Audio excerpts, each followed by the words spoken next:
मी तो ट्रक पाहिला, मी त्याचा व्हिडिओ काढला, ट्विट केला की हा दगडांनी भरलेला ट्रक या लोकांनी का आणून लावला. आणि थोड्या वेळात मी बघतो की फक्त ट्रकच नाही, त्यांनी एक डॅमेज झालेली कार पण आणून लावली तिथे, जी कार फुटलेली होती.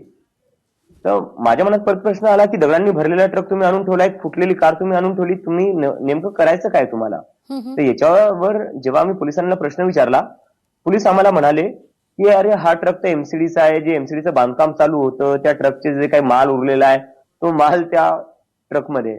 तर म्हणलं मग जंतर मंतरच्या आमच्या स्टेजच्या मागे आणून काय लावायचं कारण आहे तुम्हाला. तर पोलिसांनी कुठं ना कुठं मुद्दामून सगळी प्लॅनिंग केली होती, जिथं पोलिसांनी दगड आणून ठेवली आणि बाहेरून गुंड आणली जी पोलिसांच्या सहमतीने आलेली आहे.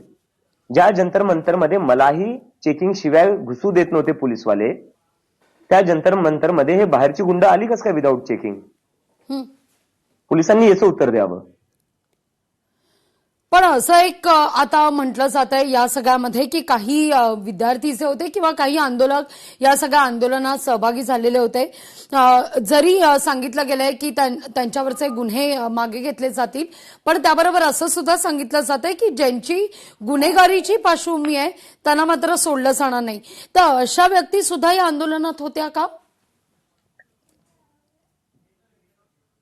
मला याच्यावर एक प्रश्न विचारायचा आहे. आमच्यातलं तो कोणी असं नव्हता आणि कॉक्रोच जनता पार्टीच्या कुठल्या सपोर्टर असा नव्हता. दिल्ली पोलिसांनी काल परवा सांगितले की 2100 असे लोक होते जे क्रिमिनल्स होते, जे जंतर मंतरवर मोकळी फिरत होती. राईट. तर माझा त्याच्यावर प्रश्न असा आहे की हे 2100 जे क्रिमिनल्स होते ते मोकळे कसं काय फिरत होते. दिल्ली पोलीस काय करत होती पूर्ण वेळ. मग दिल्ली पोलिसने त्यांना मोकळं का सोडलं. लोकशाही मराठी ऐका, पहा, जागरूक रहा.